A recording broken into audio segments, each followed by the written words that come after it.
he?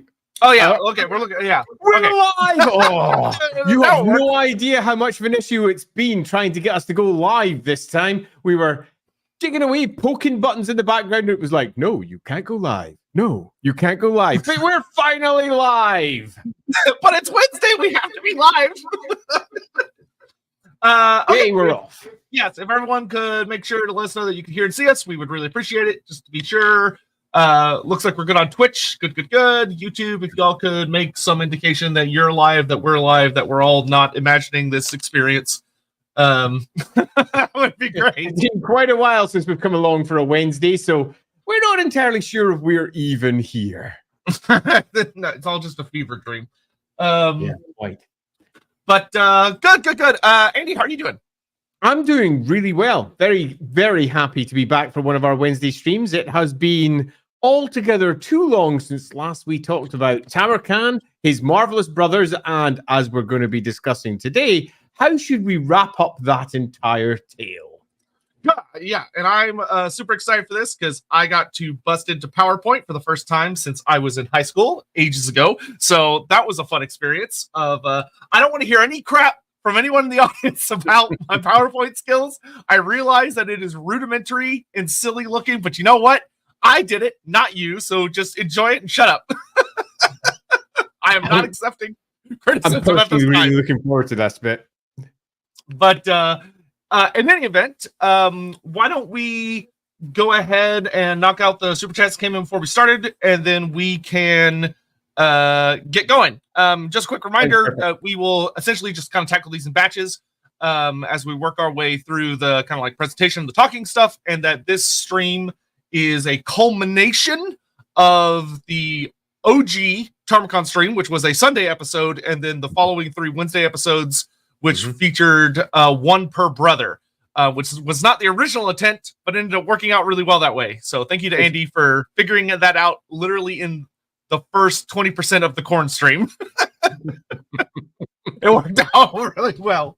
So here we got from Captain Magma, jumping the gun. But what if the entire purpose for each of the brothers is to die so that their souls converge into the Great Kurgan's reincarnation? And the original deal was for this to happen just in time for the end times. Ooh. That's not a terrible idea, because as each of the various champions die, your next thought is, well, what happens to their souls? Because as we all know, when various folks who have fallen to chaos die, their souls don't just drift off into the aether to a nice happy place. They generally go screaming towards the Lords of Chaos themselves. And if, for example, that was the intent after doing some great deed, then there is absolutely no reason at all why they could not be brought back in some fashion or another if we wish to do so. It's a bit twee. It's a bit, oh, seriously, we killed them. Do we need to bring them back? But nevertheless, that is a component of what Chaos can do. So I definitely think it's something to consider. Yeah, I actually don't hate that idea either. We'll talk a lot about like the finale, so to speak, once we get through, because we're going to do essentially kind of a heavy recap of each of the brothers and like various details that we ironed out about them, but also talk about some of the things that could potentially be changed or added to make it a more complete saga over the course of all of them. I certainly don't dislike that idea at all. Ricky, I like the idea that Be'lakor is the throne. Also, maybe Zuvacin, Quethel, Malal, and Nakoho working together is what allowed them to take the throne. I by no means mean this in a bad way, but I have seen a lot of posts that made me laugh about people really digging deep for all of the like, all right, now's our chance to get all of the forgotten chaos gods and just pull them all out. Just throw them at the wall and see who sticks. I particularly find the concept of this interesting, but I think I would rather take it further if we're going down this route than what this would suggest. And by that, I mean Be'lakor, and wrapping Be'lakor up into this is obviously somewhat of a no-brainer. Zuvacin and Nakoho, they are very much from a single book, something written in Kislev, Warhammer Fantasy Roleplay 1, I pretty much never revisited again. So they were added because there was issues with Malal and they couldn't use Malal. So to see Malal sitting alongside them always makes me smile, because that's something the Games Workshop themselves at that point couldn't do. And then we have Quethel. Quethel Grizzlegut is basically just an example of how to use the make your own Chaos God rules that you found inside the original Realms of Chaos book. So isn't even strictly speaking a god. It's just an example of how to make your own god, and it's just a gigantic Skaven from hell in a way that kind of contradicts how the Skaven are generally used these days as well, in that Skaven generally don't fall to chaos per se, they fall to the Horned Rat. So we have quite a different setup there. So if we were ever using a Quethel style character, you would really want to rewrite Quethel. Nowadays, Quethel would probably be just a greater demon of the Horned Rat. You just basically be a vermin lord. Yeah, pretty much. And that's probably where he'd lie. So if we were going with this idea, it would really be the other chaos gods, of which we know there are a huge ton that are never detailed. But in many respects, that's almost like using this story to tell another story. And I think we would rather tell the story of all the other chaos gods in a really cool fashion, rather than use it to shoehorn it into the plot concerning the four brothers. But perhaps Sotek has a different angle. No, frankly, I pretty much agree of that. If you were going to not resurrect, but if you were going to really want to bring back and lean in on one of those older chaos gods that kind of got created in a flash pan and then just forgotten, essentially, I think that would warrant a story in and of itself, as opposed to tacking it on to someone else's story, because otherwise you're just going to get another flash pan where they show up for a brief second and then they vanish for another 25 years. Yeah, totally. So whilst the idea is fine, it's really something that you'd want to have signposted all the way through. So if you were doing something like this, you'd want the very first of the four brothers to be a story about the lesser gods messing around with and attempting to fuck about with the great plan of chaos on the throne of chaos, which clearly wasn't the case with the first one. And we're attempting in our stories here to go down the what would Forge World potentially have done or could have done. And I think it's quite clear Forge World would never have taken any of these things, probably. Yeah. Let's see. Captain Magma, again, thank you very much. Champion Zubicin should have been the one who ended the Tzeentch brother in the first place to try and undo the Throne of Chaos prophecy before it could be properly fulfilled. This makes him relevant. That could have been a fun angle to take.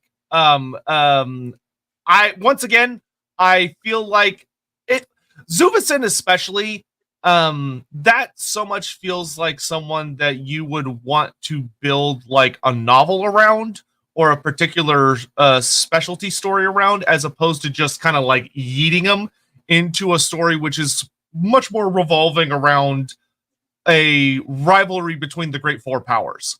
Like it's really tempting to bring these guys up just kind of whenever you can, but I think they would do much better to try and explore other places in the world that haven't been explored yet, or to tackle storylines that are kind of existing as threads out there in the world that are not fulfilled. So like if I was going to deal with like a Zuvicin story, for instance, instead of yeeting him into the Throne of Chaos, which I just don't, it's so crowded already that I just don't think he would fit. I would much rather, like, a great idea for a Zuvicin to me would be like maybe using him as a way to explore one of the missing Everchosens. Like one of the like 9 Everchosens we don't know about, of maybe he maybe he killed one of the old Everchosens, and you could have a fun story there of a chaos champion killing an Everchosen, because there's this other chaos power that's constantly screwing with the major powers. But like I said, that's a completely different story. Yeah, agreed. Jack Flanagan, it was ultimately a ruse by Bellicor / Hornrat / Ladrio / Zing / Flitchman / Manfred all along, the fools we were. Yeah, well, you tend to find that often these things kinda are. If you take, for example, one of the not necessarily brilliant, but definitely presented campaigns for Warhammer Fantasy Roleplay 2nd edition, The Thousand Thrones, in many respects, that was all one gigantic pull the rug out underneath you ruse. So it wouldn't be inappropriate to have someone like Bellicor doing all of this and organizing all of this for some uncertain reason in the future, or indeed for Tzeentch perhaps to be doing something similar. It very much fits both of their styles. However, having said that, though, this is very much an epic campaign, and to have it with a rug pull at the end, it would be, unless particularly well laid out, a bit of a, really? That's what you're doing? Unless Be'lakor really did something particularly wow! That required each of these 4 chaos powers to be doing something that granted Be'lakor with a certain amount of freedom. And sure, we could build that, and sure, it could lend to, for example, Be'lakor getting hold of, say, Urson or some similar nonsense, which would be a bit of a wow moment. But I'm not entirely convinced it's the best route through. Yeah.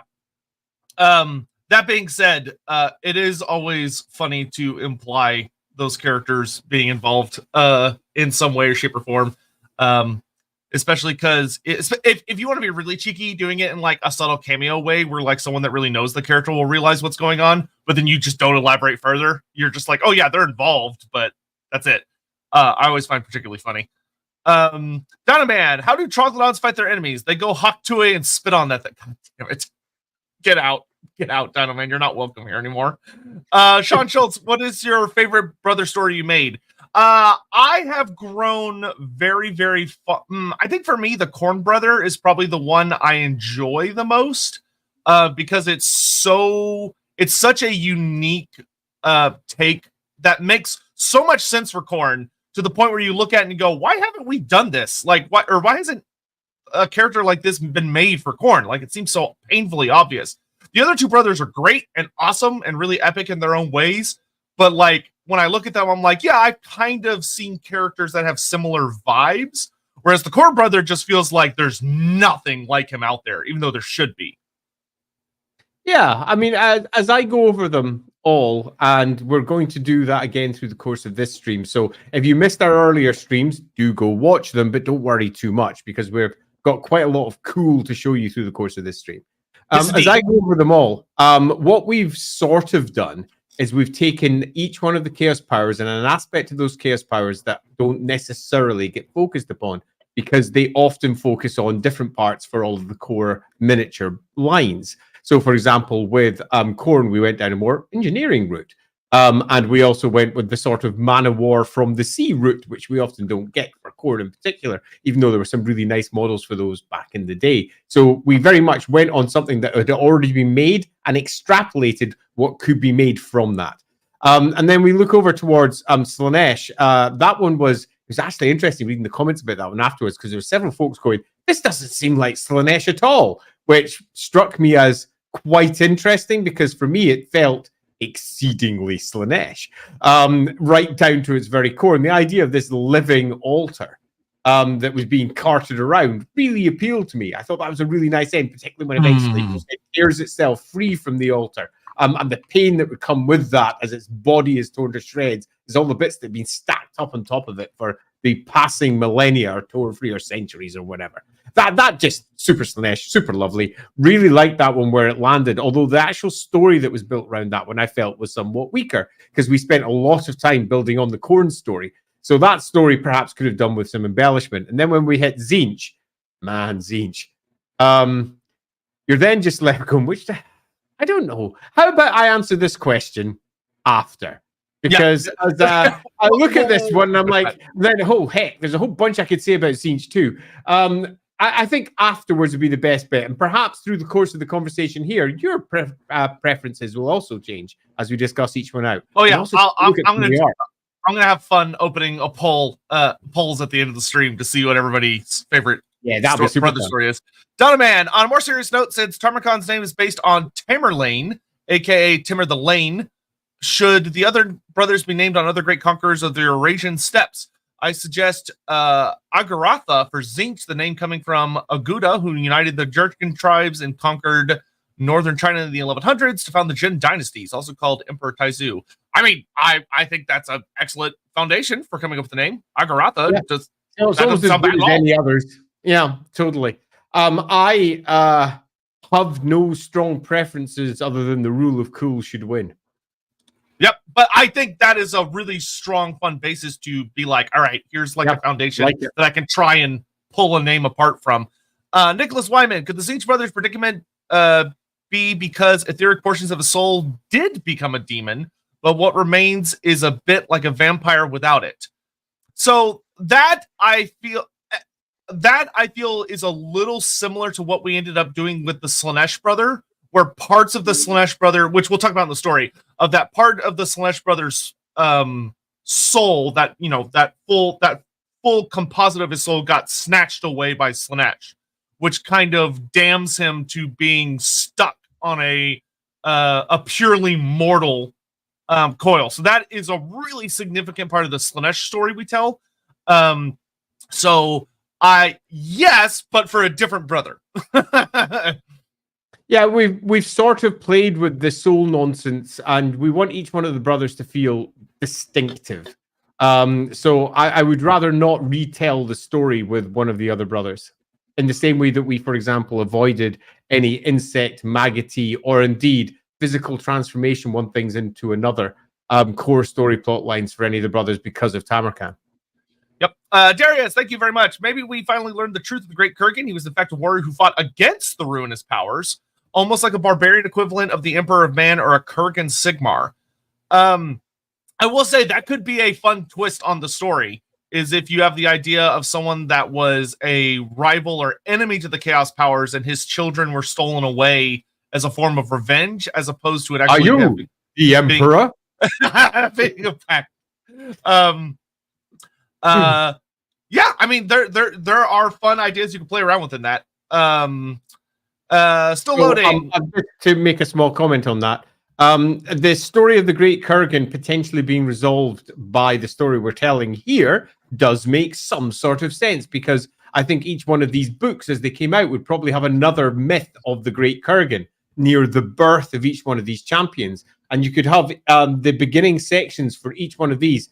First one being the introduction of it, and TAMURKHAN, then moving through the other ones, telling a tale that eventually comes round to what actually happened with the Great Kurgan. What actually, way back in the past, truly occurred. Was it, for example, as is suggested there, a great trick? For example, the children were stolen by Be'lakor for his own ends. They were, in fact, children that were supposed to rise up and fight against chaos. That would very much be a classic use of these types of characters. Or do we tell a story that perhaps undermines and subverts that trope? I think there's definitely something in that.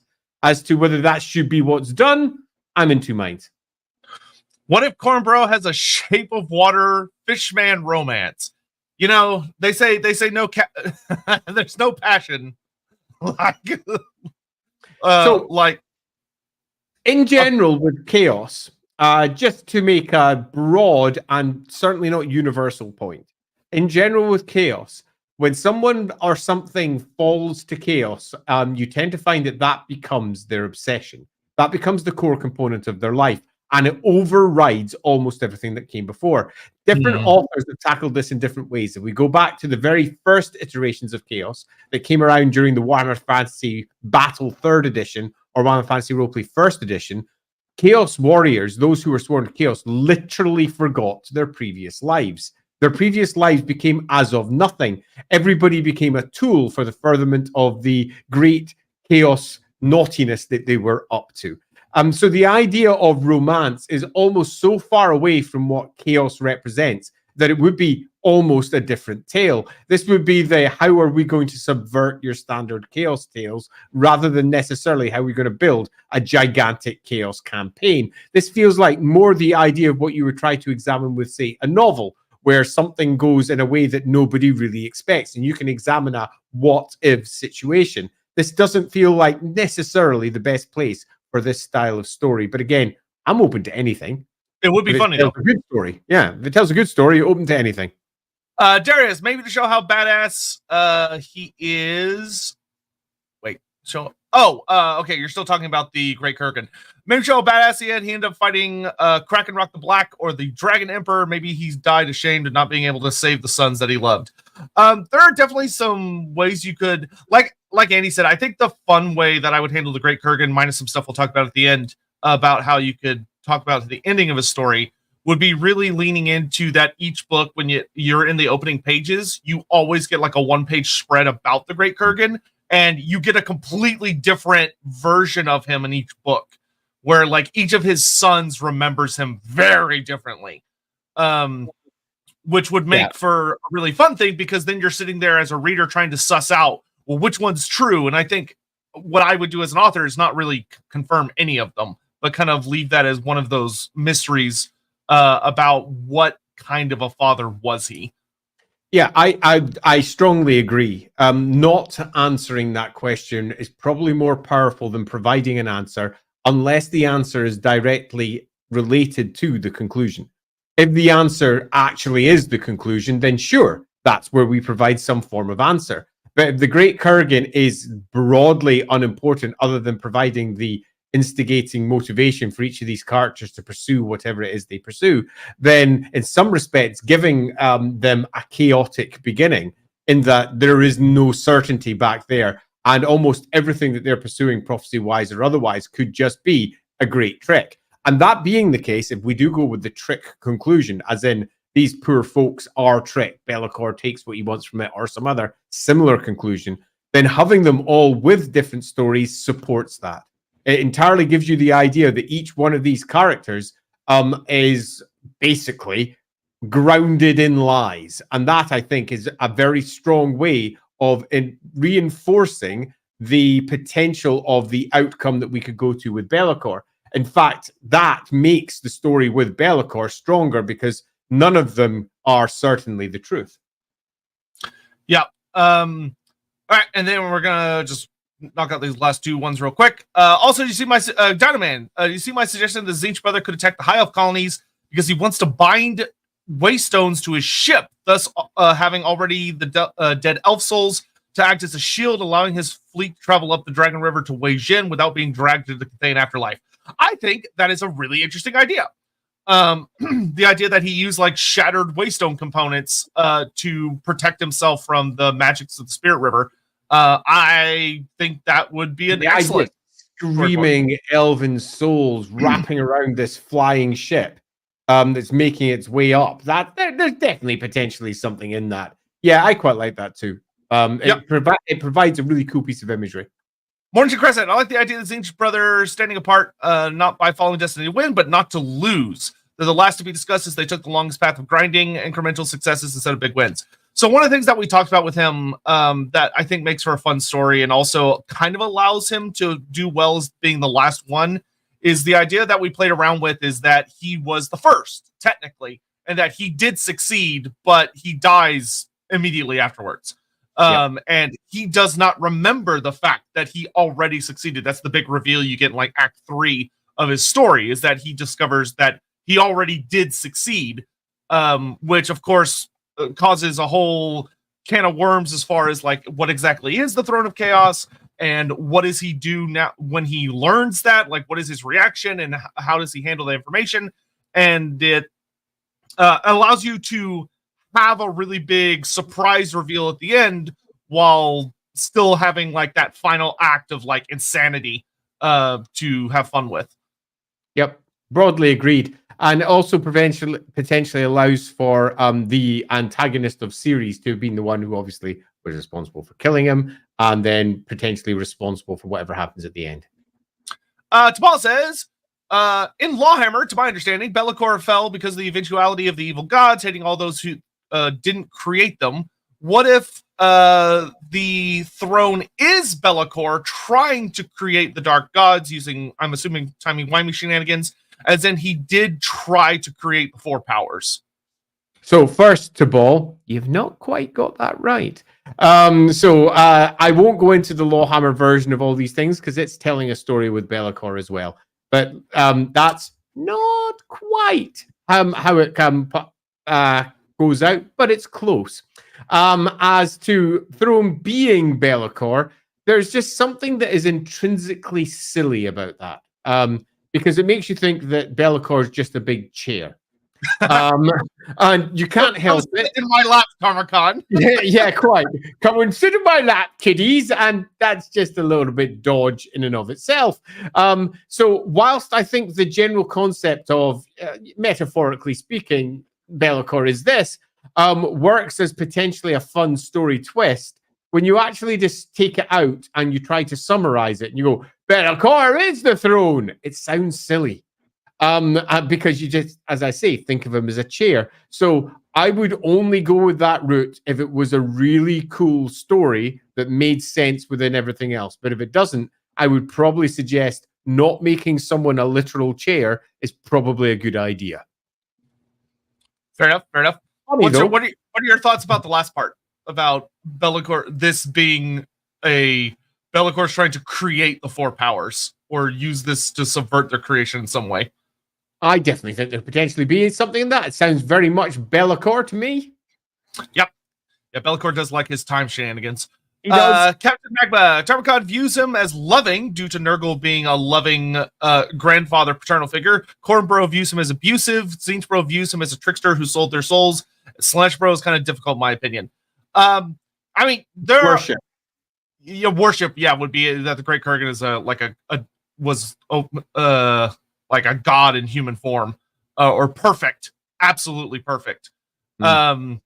Yeah, those would work well of having it thing, because I mean, when you read TAMURKHAN'S the TAMURKHAN version of the Great Kurgan story, it has very strong Nurgle themes where he is genuinely a loving father, and there's a really strong despair theme through it about how he loses his children. It leads to his death because he just can't move past it after he loses his sons. So there's something there you can play around with, certainly. Yeah, all agreed. Right. And broadly speaking there, Captain Magma, I think that's quite good. Yeah, I definitely think there is a good basis there for building a strong set of different versions for the Great Kurgan. And with that, thank you all very much for the support, by the way. Really appreciate it. But now, thank you so much. Time. So, deploy. We are going to make our way through this as quickly as we can. But here is the PowerPoint. Basically, it's broken down into the order of the kids as we covered them. So obviously it starts with TAMURKHAN because he was the first one we did on. Now for TAMURKHAN, we're just doing a very, very brief recap. So we're just going to blow through him really, really fast just because he is relevant to the overall story of that. Kicked it off. Yeah. So of course we have TAMURKHAN, who we have as a champion of Nurgle. Heavily mutated corpse maggot, very parasite themes, especially when you're dealing with all of his units. Most of his units are creatures that get infested with Nurgle diseases that turn them into more horrible things, with our bile trolls and our plague ogres and stuff like that. So a lot of parasite themes. And ultimately, TAMURKHAN meets his death just outside of the city of Nuln. Then as we go to the next slide. No, I don't want that. I want this. Here we go. That the allies that TAMURKHAN has in his story. So pretty much all of these guys are going to include Warriors of Chaos, Beastmen, and Norska, with very rare exception, because those generally make up their armies. But for the sake of showing off which all the factions that get to show up throughout the Throne of Chaos series, I went ahead and include them just to make sure we don't miss anybody. But the big one for him, of course, is that he gets the Chaos Dwarfs as well. That the Chaos Dwarfs show up and participate majorly as an allied faction. But when looking at back, I'm really enjoying this. Yeah. Then we have the enemies, where TAMURKHAN interestingly faces off against goblins. Now, what's funny about the TAMURKHAN story is he doesn't fight orcs. It's literally just goblins. It's a whole bunch of night goblins and forest goblins and Arachnarok spiders and squigs and trolls and wolf riders. But there's not really any orcs in his story. So we will revisit the orcs in a later segment with a different brother in our goal to, I'm pretty sure that I got every single race to slot in somewhere. Though a few of them we'll actually discuss, because there are a couple things that as I was going through everybody's stories, I realized that we had some things that could still be played around with a bit. Of course, the Empire features as the major antagonist to the TAMURKHAN story. He did also fight the Chaos Dwarfs because they did the delightful thing of punching each other up before teaming up. And then the Ogre Kingdoms were kind of the final thing where he has this really, really big fight against Kraka Break Mountain and his tribe in the Mountains of Morn. So you got a really big fight with the ogres, which is also when TAMURKHAN gets his final form. So that pretty much wraps up. And then we have this. So this was made by a super amazing map maker who, if you are in chat and you type in, I think it's exclamation. Oh, wait, I just realized that we're on Andy's channel, not my channel. So let me grab the link really, really fast. Because Nightbot is not here. So give me 1 second. But the brilliant map maker, whose name I cannot pronounce because I am dumb. Say what? You're not Polish. Yeah, I am not Polish. That is very true. He was super duper nice and generous and allowed us to use his map. So I'm gonna post a comment in each of the chats that has his info on it. So if you would like to visit his website and to check out his maps and all that stuff, please feel free to. And I will be sure to repost that every once in a blue moon. But Cartograph is his last name. I probably mispronounced that. But he made what he considered his attempt at a geologically accurate map of the Warhammer world. And don't worry, I will move our faces here for y'all. I've already done it. Or I should have. Wait a minute. If I just press save, we should just pop up. Oh, okay. And he's got it. So hopefully. Beautiful. Beautiful. So here you can see that we have the TAMURKHAN invasion route based on the book, where he starts way up in the Chaos Wastes, and he makes his way down towards the Eastern Steppes, through the Mountains of Morn. Then he goes south through there in the Ancient Giant Lands. He goes through the Dark Lands, through the World's Edge Mountains, over here into the Border Princes, where he eventually curves up through Winter's Teeth Pass into the Southern Empire. So that is his general pathway through there. And I wanted to thank very much, again, Cartograph, for allowing us to use his maps for this presentation. I really do appreciate it. He's a super sweet guy. You can find him at those links on his Patreon, DeviantArt, and Facebook. So please be sure to do that. I particularly appreciate this because I have done professionally this. I had to map the entirety of the Warhammer world for one project. And it is always good to see how other people have done it. And I particularly like his maps. So yeah, go check him out. Yes, and you'll be seeing that a lot more as we go through each of the brothers. So that is our TAMURKHAN route, which is great, awesome, cool. Then we go to the Corn Brother, and in retrospect, I did a brilliant job of making it where we have to constantly switch what side we're on. But luckily, okay. I'll sort it. So we have our Corn Brother, and this is where we're going to talk about things that we decide during the stream and seeing if we still like those ideas or if there are things that we think that we should maybe consider changing about them. So with the Corn Brother, where TAMURKHAN was a big mutated corpse maggot and had a lot of insectoid and maggoty themes, the Corn Brother has a lot of shark and mechanical themes, is kind of what we ended up seeing on a lot of nautical themes revolving around predators in the deep ocean, taking a lot of inspiration from the Man of War Hell Shark model in particular, which was a big Cornate ship that had like a big shark mouth. Yeah, just to make that clear, in our version, he was the creator of said ships. They weren't just randomly created. He was the one who was responsible for building those back in the day. Yes, and also one of the things that we talked about that I enjoyed a lot was the idea that he has like extra limbs coming off of his body that allows him to work on his machines while also making him even more nasty to look at. Also going with kind of that theme of when you see the corn symbol, it kind of has like the 8 things coming off of it and him having something similar with his limbs. And then the brass skeleton. Andy, there's someone who I will try and dig this up at the end of the stream. There's someone who's been going through the old streams and trying to timestamp all of the suggested ideas with the commenter that suggested the idea, and then like me and Andy's like response to it. And I have been enjoying reading through that Google Doc. And if anyone wants to help him, he is looking for help on that. Because one of the things that really impressed me that I was really happy about was the sheer variety of different people that contributed ideas was way more than I remembered it, which was really nice to see. And the brass skeleton. And just again, to say thank you all so much, because this has been an absolute joy to work through, because you have all brought so many brilliant ideas to the table.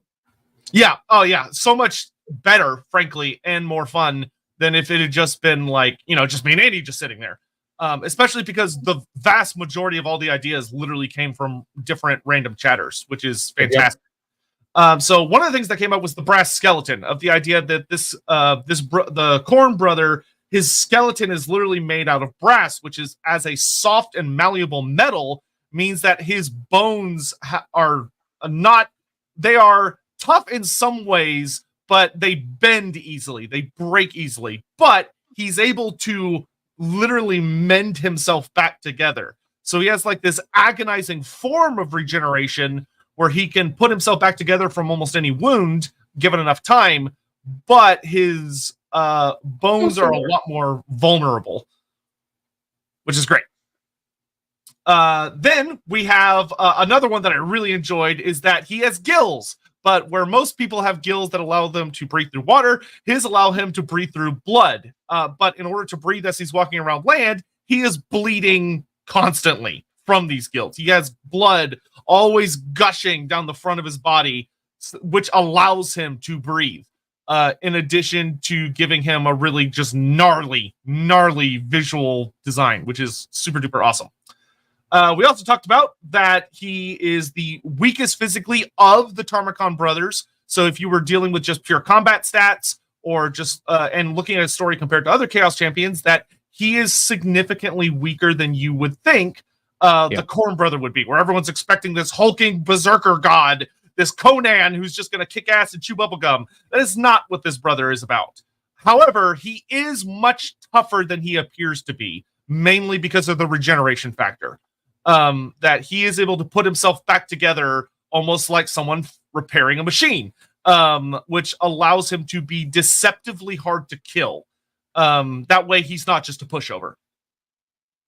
And then the last two notes that we have on here regard more some of his abilities, of that he is an augmenter and a creator. This is a brother who, as a machine-focused character, has designed many different ships. He's created war machines, war engines. He's created different kinds of weapons. He's created things of artillery. He is incredibly gifted at a skill that we don't get to see very much with the Warriors of Chaos, which is frankly kind of silly, because it's something you would expect a lot more of them to have. He's a forge master. Yeah, which is super awesome and leads really well into Khorne themes, which if you go back and watch our Brass Citadel video, you'll see that there's a lot about Khorne as kind of a smithing god that is just forgotten a lot of the time. So taking those gifts of Khorne's. And then last thing being that for his mount, which at the end of each of these brother sections, we have some artwork made by folks in the community, which are super fun and sexy, that he rides on a large augmented behemoth / megalodon-like creature.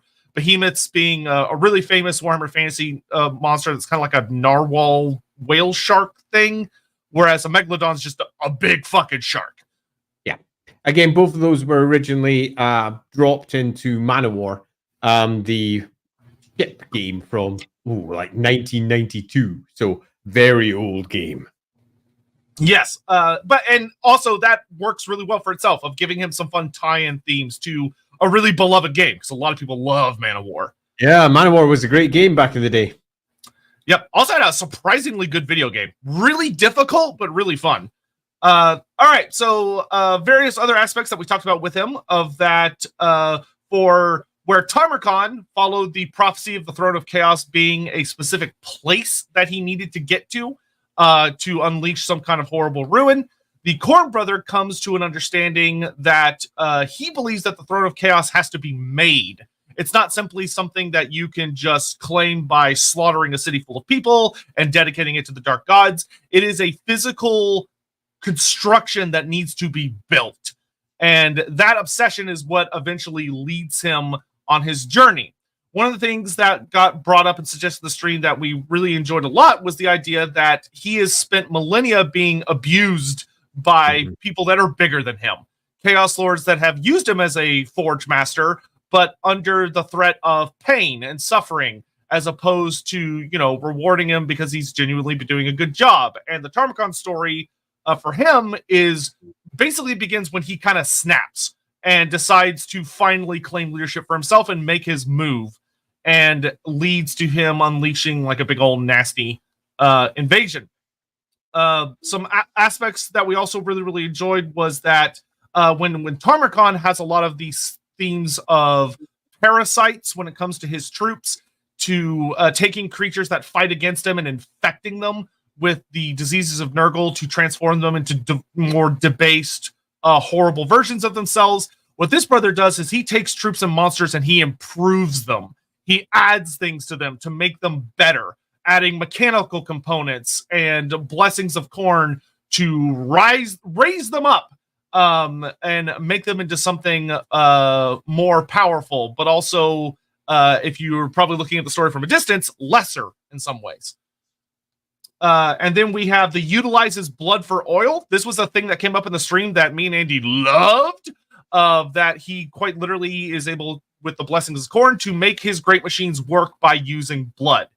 Because that leads really well. He also weeps all the time from his gills.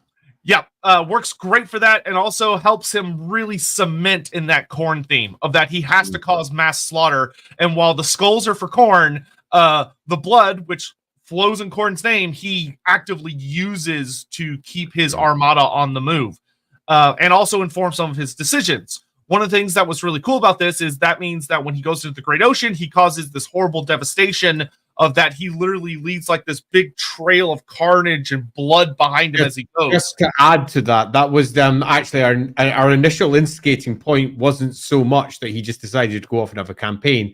It's that he ran out of giant creatures to kill up where he was. So he started looking for more elsewhere before he got caught up in his belief about the Throne of Chaos. And then it has to be crafted as he met his allies and various things occurred afterwards. So we have a proper slaughter up in the north of the world. And that's also that lovely opportunity where Warhammer often has reflections of the real world, and the horror that can come about because of humans doing human things in the world. And that's representing the whaling fleets and just how nasty they can be, because blood flows from those things in the most horrible way. So we can really pull upon that and make it dial it up to 11 Warhammer equivalent to get it going. And they devastate the north almost entirely, wiping out all the great megalodons and other big creatures.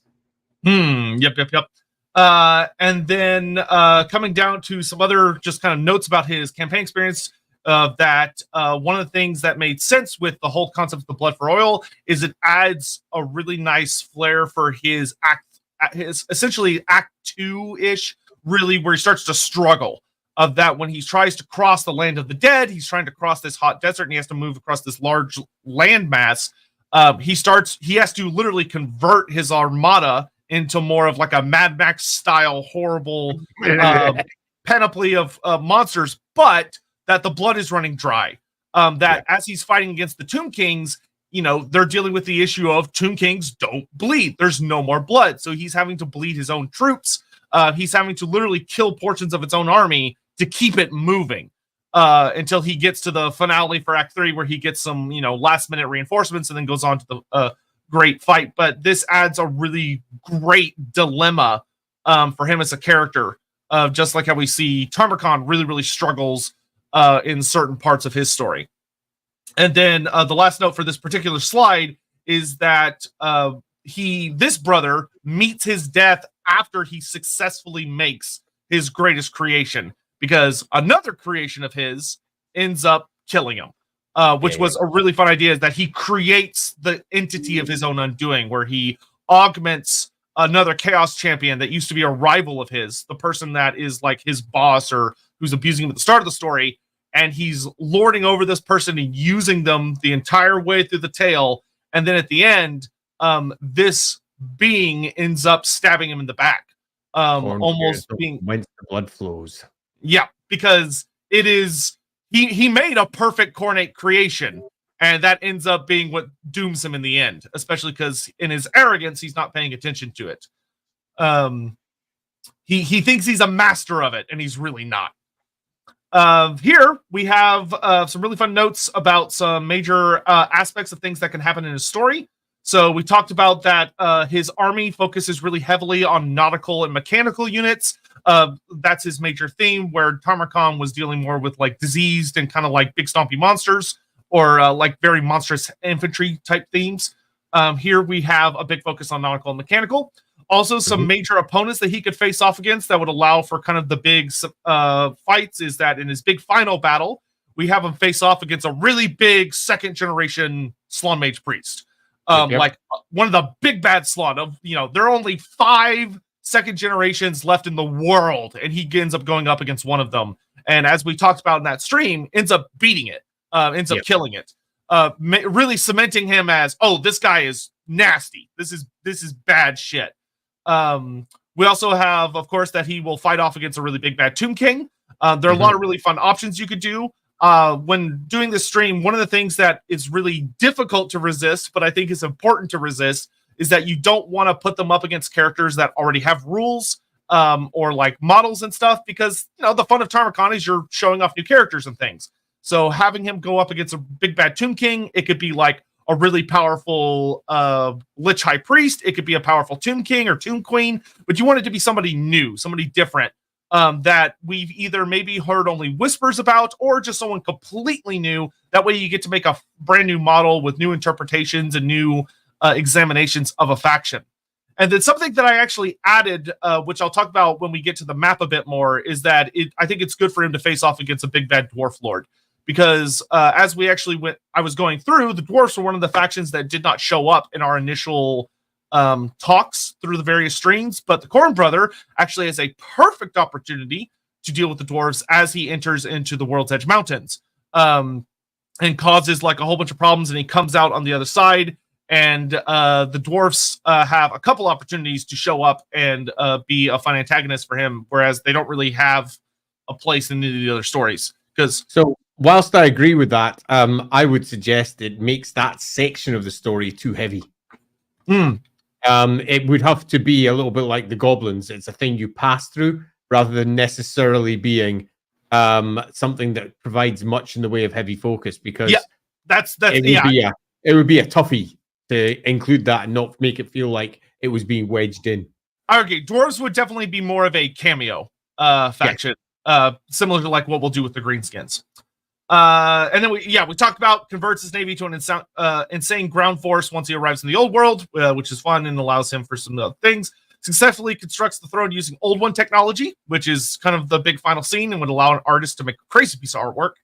And that his personality revolves very heavily around the fact that he has a cold fury. This is not the hot, raging berserker screaming at the moon wrath of the lunacy of your typical Khorne warriors. This is someone who has a calculating rage, a very quiet, he's a proper genius. Focused anger. And that it is a truly apoplectic rage, but in a fashion we just don't get to see with Khorne. That should be far more common for him, which is super fun. For his allies, and the ones that have question marks, they are marked as potentials, and you'll see when we get to the map, because the Khorne brother actually has an unresolved question that we'll look at here in a minute. So you could just kind of ignore that, but just keep in mind for a moment of that. You obviously have Warriors, Chaos Beastmen, Norska type factions. Norska is in parentheses because for Total War players, they identify Norska as something different, but for people that play tabletop, they don't, because they're just part of the Warriors of Chaos, so it's just there for those folks. But the big ally that he gets is Dark Elves. Which they will, fun fact, also show up on the enemy slide in a second, but they are kind of the Chaos Dwarf equivalent, where they're a major faction that joins alongside him after he passes through the slave port of Karankar, which we will talk about in a little bit when we get to his map. And then for the Vampire Coast, we'll get to that when we get to the map, because you'll see there's a question there. For the enemies, he encounters the following factions as he makes his way across the world. Of that, his initial fight he has against the Dark Elves. The Tomb Kings make up a major fight after he passes through the Land of the Dead, and the Valley of Kings. The Lizardman, of course, the big finale. He gets the big finale fight at the Temple of Skulls. The dwarfs make a cameo appearance on one of the sides of the World's Edge Mountains. And then Savage Orcs make for a good fight after he arrives in the old world, but is still making his way to the Land of the Dead, because he'll pass through potentially like the barrier idols or the Savage Orc lands, which gives him it's like, oh yeah, he stocks up on blood because he gets a big fight against the Greenskins, and frankly, he would body them pretty hard, but it gives the orcs a fun appearance, and it makes sense to run into a big Savage Orc army there. Yep, I'm cool with that. And then here's our map. So this is our map for the Khorne Brother, where we have him starting way up on the opposite side of the Chaos Wastes from TAMURKHAN, who was way over here. And he makes his way south into Karankar, which Karankar actually works much better for this than I initially thought it did, because it's on an island. Karankar is on the way. Yeah, so it's it's quite a bit separated from the rest. So I would disagree with this completely.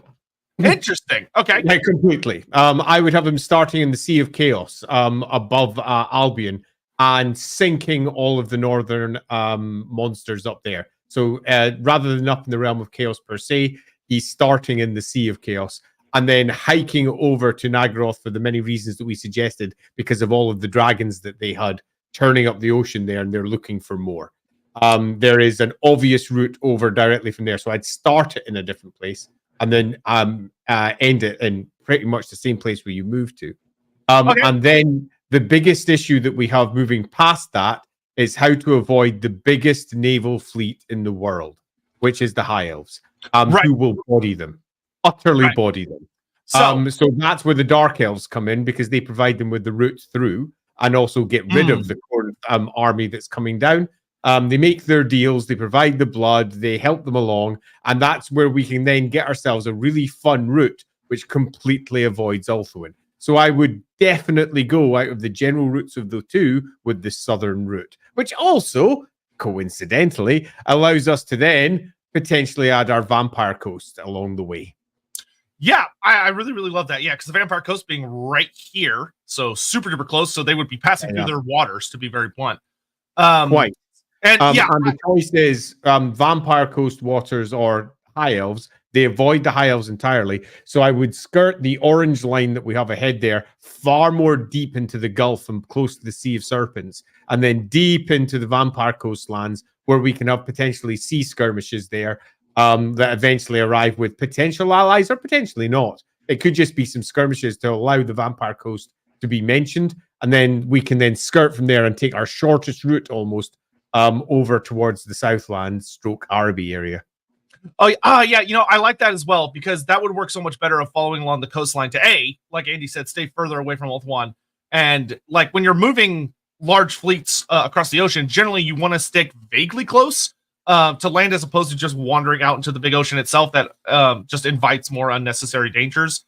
And so that would give a better, longer route along here. And then as you get right here to the Vampire Coast, you then can make the shortest jump you would have to make across the Great Ocean to minimize dangers of you literally be right on the Vampire Coast and then move across here and then continue on your route up into the Southlands, where you'd hit here into like Savage Orc territory. You make your way up into the Land of the Dead, and then here you reach the Valley of Kings, which you could have like a dwarf army show up on the east or west side, but the Valley of Kings would be the perfect site for the big fight against the Tomb Kings, because the Valley of Kings is like one of their most powerful holdouts.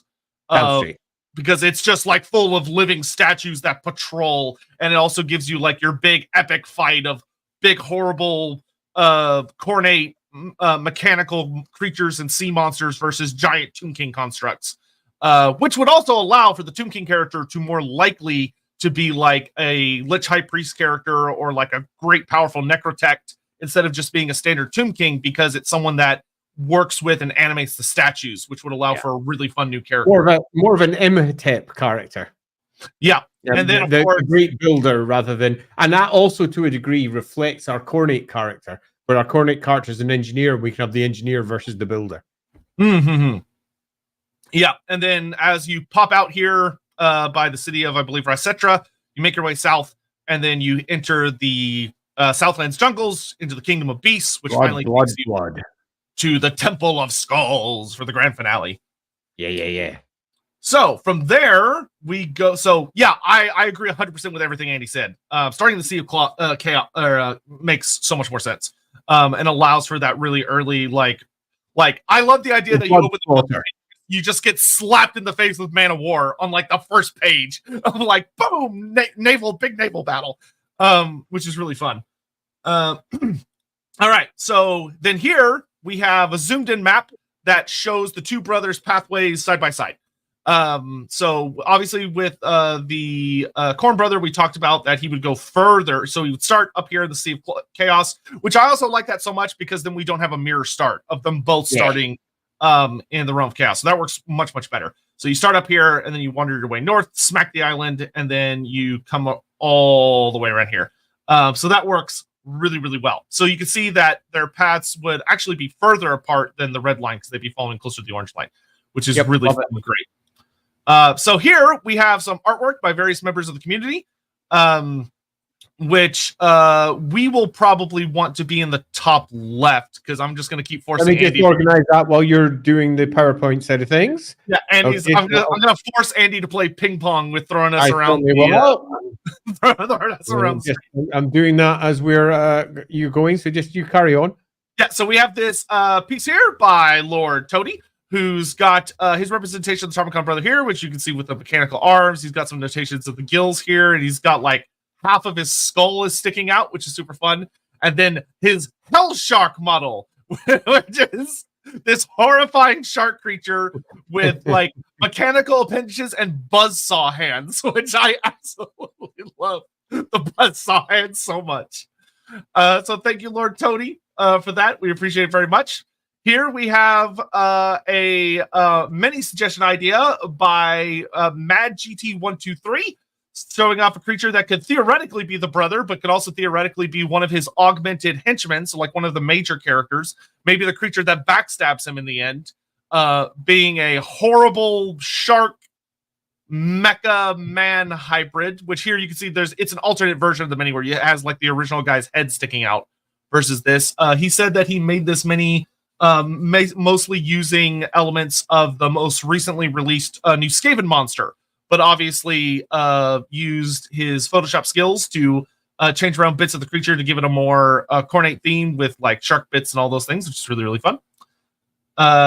Then here we have some art by Half Crown showing some black and white ideas of the Khorne brother. And I will say, this art is horrific. Like, when you actually look at the details, he went, it reminds me a lot of being based heavily on like a lot of the crabs that you see in the deep sea that are like really long. And it's genuinely nightmarish looking. I would not want to run into this thing at all, ever. I'm quite liking the idea. I mean, if you look at the first one, you get that suggestion that he's almost being lifted up by the crabby-like, scorpion-like tail. And he's been almost like a mechanicus engineer, or like the Emperor from that absolutely marvelous conclusion to the Skywalker saga. I'm so glad I watched that movie. As he's being lifted around, as he himself was relatively emaciated, perhaps being pumped full of the blood that's coming through this long tentacle, and it's going through his body and out through his gills. So he's really working for it. There's something horrible about that I really quite like. Yeah, this looks very like you can see the blood literally pouring down what I think is one of his legs, because you can kind of see his toes here. Like this is genuinely nightmarish looking in a really, really fun way. It reminds me of some like really detailed like Japanese horror art, which is just like ugh. And here's another picture of some alternate versions of the body and the face. Once again, fucking horrifying, where you can see he's got like that chitinous crab shell with the like spikes literally coming out of his body. His teeth are just like, his face is peeling back over his teeth. It's just nasty. Absolutely nasty. Beautiful work, Half Crown. It's interesting to see Khorne in a really grotesque faction. Khorne often doesn't get as much of the grotesque art. Yeah, it's good. Then We have this piece by Gotrek, which is really, really fun. Gotrek made some really amazing works for all the Khorne brothers, but here is his interpretation of the Khorne brother, where he's got quite a few hefty mutations, mostly shark thing. The thing that I like about this a lot is that how useless a lot of his mutations are. Where like one of his legs is turned into, like, actually you can see his whole little body turned into essentially a mermaid tail for a shark. So he had to augment himself another leg so he could walk, but he has to walk using his tail. He's got the blood here with the chains going up into his like guts, which is it's just a really fun theme. Like his skin is like melting off of his face. He's got scales, a bunch of really fun cornate things, and then I love that weapon. I don't even know. I guess it would be a trident. It's a trident with a skullfish. Yeah, it looks great. It's super fun. Who doesn't like a skullfish? And then here we've got art from Rodrigo Pereira, who does amazing work for Lorebeards almost every week. He is amazing. We love Rodrigo so much. He puts up art based on what me and Andy have talked about almost every week. If you're not following him on Twitter, you absolutely should. So here you have the version of the Khorne brother. You can see his skeleton is literally coming out from his head, where his flesh has been torn away.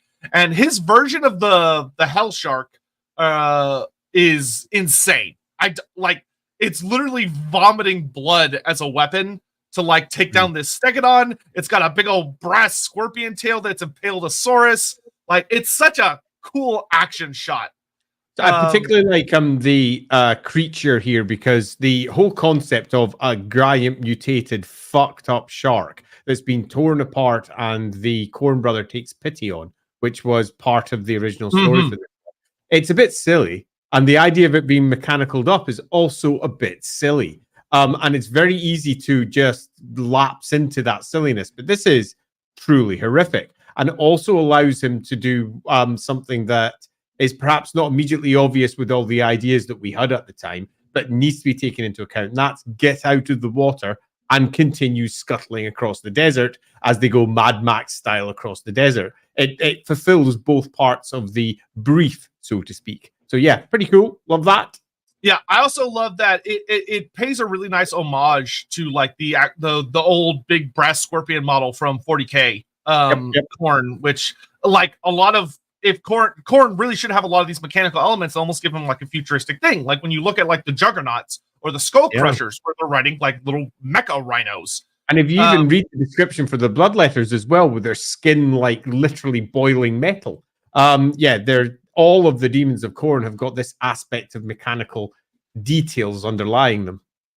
Yeah, I also love he did a really fun job leaning in with. I love that he's bleeding from every orifice. He's got blood coming out of his ears, his nose, his mouth, and also the gills as well in his side. And then he's got all these fun little extra arms. You can see in the action shot that one of his arms is a flamethrower, which is just great. And a bit of a bolter going on at the top there as well, by the looks of it. Love it. And again, running off the numbers 8 as well, where you've got the 8 mechanical legs coming out of the scorpion style legs, and you also have the 8 limbs coming out from the Khornate champion himself, which is pretty good. Yeah, I particularly love what he's got the little T-pose here, but with the Khorne symbol on his apron, you can see he's almost like a representation of the Khorne symbol itself, which is really good. Just absolutely fucking awesome art.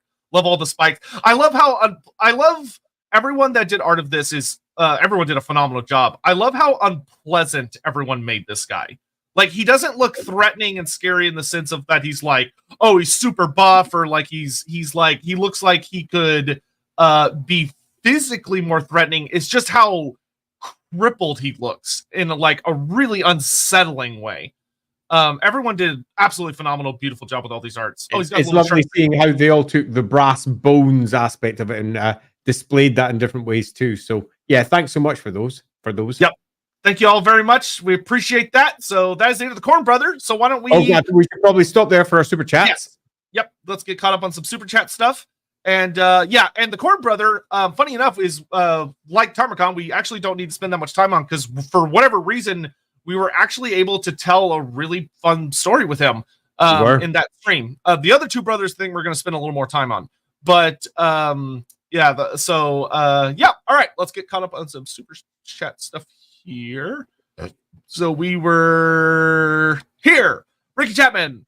We saw somebody suggest that maybe Nagash's throne ends up being the throne of chaos.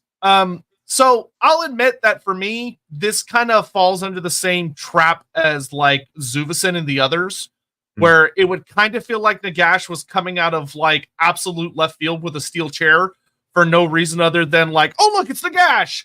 And I just don't think he's relevant to this storyline. Yeah, I for all that, the obvious connections here, Nagash's throne of chaos, how it could be used, Nagash wants to become a god, so on and so forth.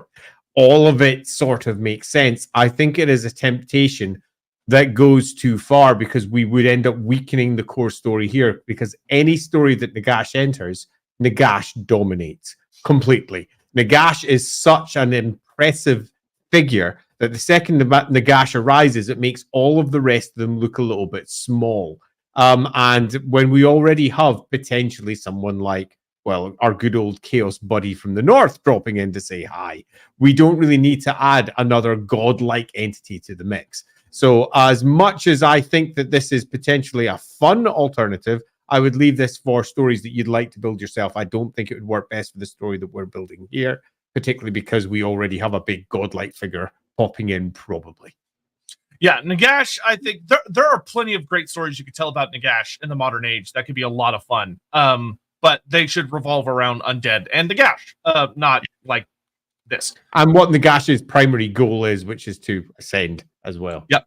Magladroth, I hope one day these ideas inspire a mod or hopefully a DLC for Total War, because everything is really good from everyone. This has been a great series of streams. Thank you, Sotek and Andy, for these streams. I will say, a modder making stuff based on the streams, I could see that. Yeah, if a modder wanted to do that, that'd be super great and fun. Anything official, yeah, I think Games Workshop would rather throw themselves in front of a car. Yeah. Though, it would be great if like somebody that has the opportunity to do any writing for GW or Black Library or Cubicle 7 or whoever maybe watches the streams and are like, oh, you know, these are some fun ideas, and maybe I could take some ideas and some elements and make something cool that uses that as inspiration. That would be great and super well welcomed and would be cool to hear about one day. I'm not gonna hope on it, but you know, it'd be cool. Yeah. T-Ball, guess I gotta re-listen to Karabad's mom's Korabad. So this is another reference back to the LAWhammer streams and one of the adventures where good old Be'lakor, our chaos god from hell, is mentioned. And yeah, I'm not going to confirm nor deny anything there beyond saying that if you are watching the streams, it will all make sense in the end. I don't want to confirm or deny anything because that would obviously potentially confirm and deny stories for the sneaky players who come and occasionally watch this. Absolutely. Which I won't be doing. Yeah, I know you're watching. Sage, I know you're watching. Dr. Awesome. I hope a certain Faithless comes up. And I always believed he was a descendant of the Kurgan, faithless as the gods lost faith in his people. So yeah, we actually do back in the original stream, we did actually talk about Asile the Faithless cameo, or like a character that he ends up being, where the big thing, I actually forgot to include that in the slides, but where with the Corn Brother, the big ally type characters we talked about that were really fun were a dark elf, a dark elf who is joins up with him and makes a pact with him during either right before or right after the Battle of Karankar, making this agreement with him where they give him like a whole bunch of slaves because it's the greatest slave port in the world, to provide him with the Bloodfrays machines while also joining up with him and allying with him because the opportunities are far too great. But there's Sile the Faithless enters the story either in the beginning or fairly early on, and it's the Dark Elf that ultimately uncovers that Sile is there and what he actually is, and the Corn Brother doesn't realize it until it's way too late that he's been manipulated and basically tricked into going down the storyline, which is fun because then you have the Dark Elf pulling the great move that everyone loves to see for certain side characters, where at the final act he goes, "Oh, well, this is a bad idea. I'm getting the fuck out of here." This is a stupid idea. The Dark Elves get exactly what they want out of it, and I think it's a good use of Dark Elves in that they basically persuade a gigantic Khornate fleet to fuck off elsewhere, and they end up gaining all the benefits from that without gaining any of the negatives, and probably steer them at some point into something that they want to have dealt with too. So great story there. But I think I agree that the good old Faithless needs to pop up and probably run throughout all of it and potentially have a core component in the last part of the whole piece. Yeah, because Sael plays heavily as your narrator for the first book, with the implication that he will be back. And then I think the goal in the following books is to either have him return as the narrator, if you don't want to be sneaky about it, and then you have like kind of a surprise reveal at the end of the fourth book, or that you have different narrators and then he shows up in each story, and the fun for the readers trying to figure out who he is before it's revealed at some point near the end of each book. You could go either way, and readers would love it both ways. Yeah, what you really need to do is make each one slightly different, so you don't realize that he's there in the second book and then he pops up. So you're then left in the third book going, well, I wonder where he is. So you pull a slightly different trick in the third one. And then in the fourth one, he's there front and center. Yeah. Extra limbs and mechanical A, Belisarius Khorne. Yeah, I mean, you would definitely... now, I mean, honestly, very nice thing is that if you're creating the Khorne brother, especially as a mini, is that you have modelers and model creators who know how to do Mechanicus stuff. So you call up your Mechanicus guys and say, here's what I'm doing with Khorne. Can you do something? I bet they would love to. Yeah. Agreed. You know, if you're a company like that, play to your strengths. You know, if you got somebody that's good at something, you know what to do. Dino Man, I imagine him repairing himself a bit like Nebula in the MCU. Also, he should call on Khorne demons that work the forges of the Blood God's realm. Yeah. Oh, that actually reminds me. So something I did not put in this presentation, because there's a lot more art than what I put in here, in the sense that a lot of people submitted art of unit ideas. A lot of people were writing lore on units and stuff like that. I could not include it in this presentation because when I tried to do that, it ended up over 100 slides. Really and I was like, no. So please, for the love of God, go on to the Discords and check out everybody's writings. Me and Andy have them really well organized, that there's Lorebeard sections that have threads that you can go see them. So people did some really, really cool shit. And like the suggestion, one of the things that I think it was Lord Toady put some art of Khornate smithing demons that get called to the battlefields because of this brother, that he has this special connection with the forges, which would make for some really fucking badass units, either as like a hero unit that provides special buffs and augmentations, and like the kind of units based on the things they create, and that would be super fun. Because smithing demons are a classic. They're so classic, especially for anyone that's played like the Diablo games. Magladroth, what do you guys think about my Nagash ideas? So Technandy, it's under the Void Dragon entries on the relevant Discord chats on both your channels.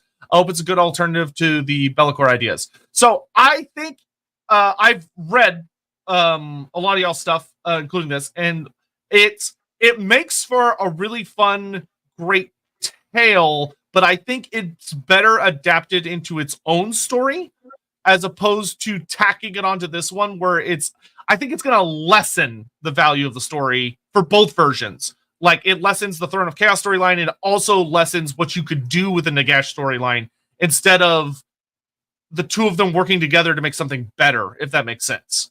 Yep, and I completely agree. As we discussed earlier on, when this particular story thread popped up, it's a great idea and it can fit, but if you really want to tell that story, as in Nagash and exactly what he's doing, tell that story instead, this is a very different story, and I feel conflating the two of them would, as suggested, weaken it, particularly when we already have other extraordinary characters that are going to be popping up. As we say, Nagash tends to dominate any story that he moves into, and it'll just quickly turn into another giant Nagash tale. And I think that would be to the detriment of this particular story. Yes. Oh, yes. Sorry, Gideon. You're right. Yes, the Iron Mongrels was Gideon's art. Yes, the wrong name popped in my head. But yes, you're correct, Gideon.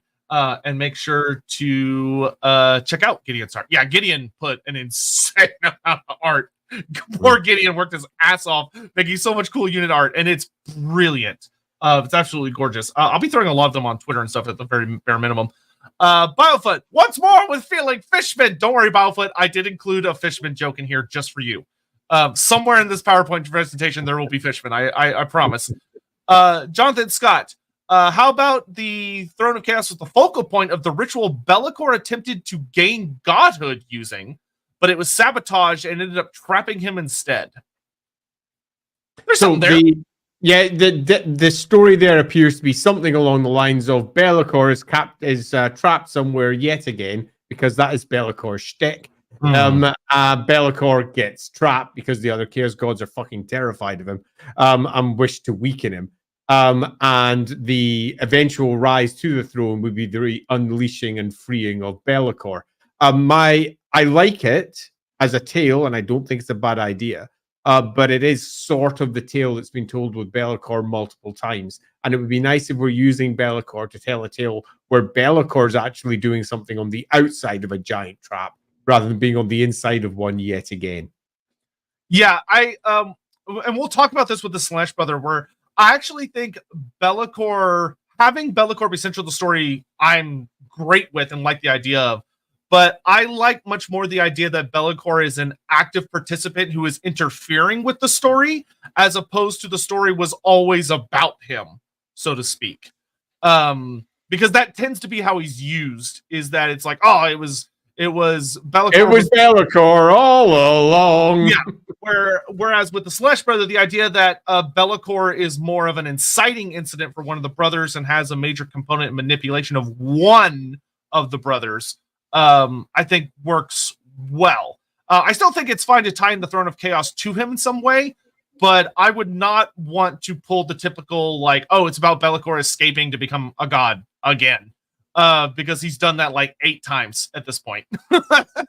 Because if you're using a character like that, you've got to use it well. You have to. And again, it can, much like Nagash, and one of the reasons why we're sort of steering clear of Nagash, because Be'lakor is there already, it can quickly come to dominate the whole tale. So it really does depend on what you want your conclusion to be.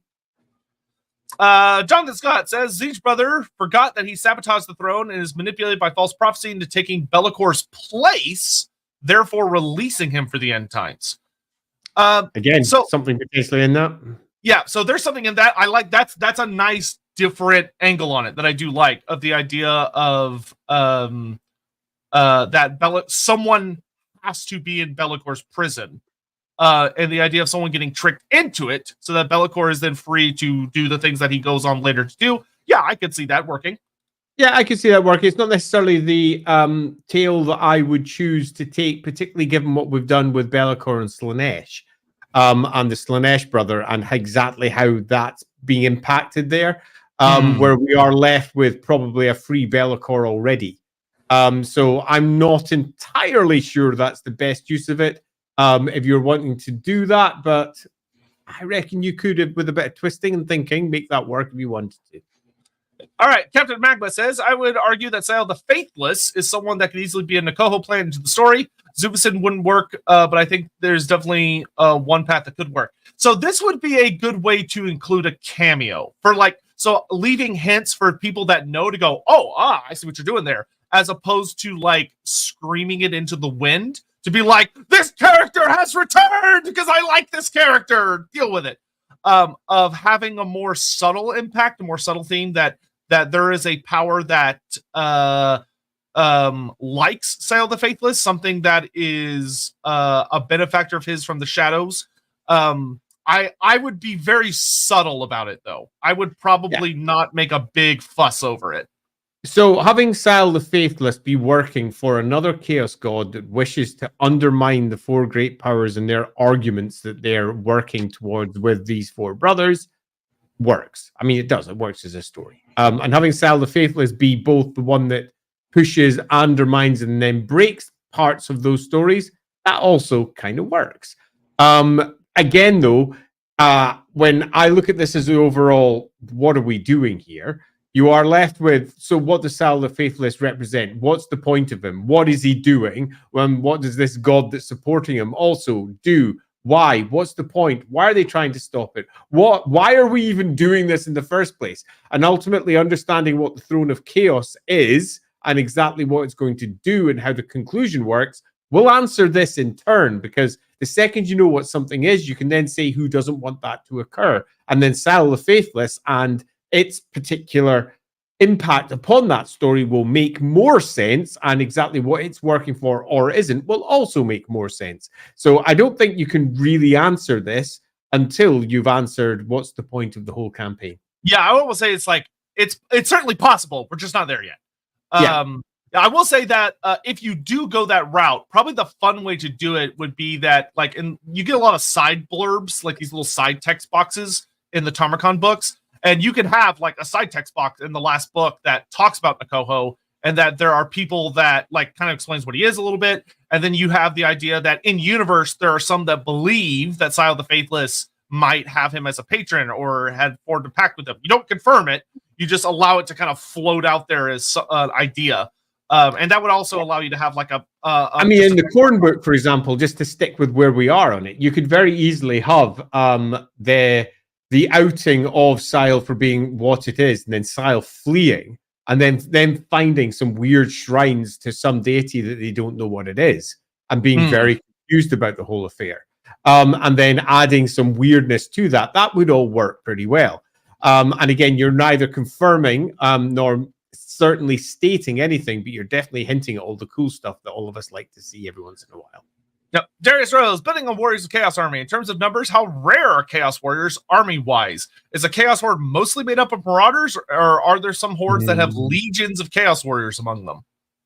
Yeah, so how rare they are is really dependent upon exactly how many you want to have in the game at hand, or the author wants to drop down. You'll find, for example, that you'll find, for example, in some novels, you'll find the Marauders, the Chaos Marauders, as they're marching their way down from the north. The vast majority of them might be made up of various Kurgan, Hung, or Norse, or indeed any of the other Chaos tribes. And then the elite of those are the Chaos Warriors, covered tip to toe in Chaos armor. And they're the ones that literally everyone's terrified by. And then you flip over and you go to say something like Total War, and out marches the Chaos army, and it's literally all Chaos Warriors, wall to wall, with demons screaming in between. And you're a little bit like, all right, fair enough. So you'll find that there is no real answer to this beyond what the author or the games designer at hand wants for the story that they're telling. However, if you're wanting to imagine what it'd be like in game, consider the step-by-step process. Most of the people who are up in the north, the tribesmen, are tribesmen. The elite are the Chaos Warriors. And then you build up from there. So they are, in terms of the overall numbers, in the minority. Having said that, I have known most Chaos armies, indeed, that I have seen have significant numbers of Chaos Warriors because they're so freaking hard. So in no way use that as a limitation. Of course, they are the elite, and they probably would be diminished in numbers in comparison to the rest, but that should in no way influence exactly how you build your armies. Build what you like, add what you think is cool. Yeah. When it comes to tabletop, the only time I ever care about lore is for like the colors of my army. Like the color scheme, and that's it. And even then, who cares, right? Just do what makes you happy. All right. So that'll be it for the super chats for the moment. We'll come back after the next segment. So let's pop back over to the PowerPoint presentation and dive into Slanesh. Let's see. So I'm gonna Andy's got it. Great. So the Slash brother. Talking about the Slash brother himself. First, we start with his mutations. So a lot of his mutations are very heavily themed around serpentine things, and flora was the best way I could think of saying plant while not sounding stupid.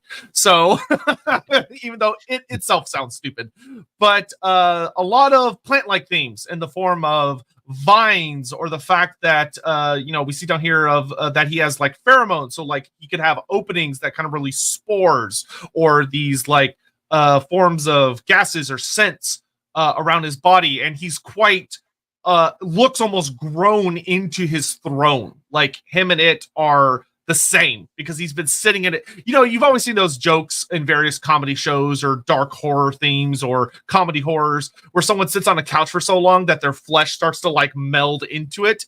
That's kind of what we're dealing with here. A character who is virtually always seated, very rarely ever gets up. Never. Throughout the story. Literally not until the end. Yeah. So like rarely ever moves is probably a better way to put it.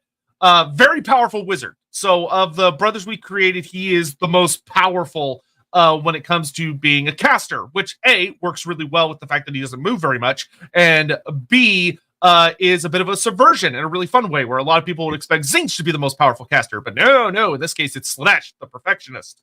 We have the pheromones. He's got venom that comes from either like the serpents that are coming out of his body, or if you want to go with an idea of like there are thorns, or like depending on the like the kind of plant, like stingers and stuff like that. A lot poison of venom. Poison venom.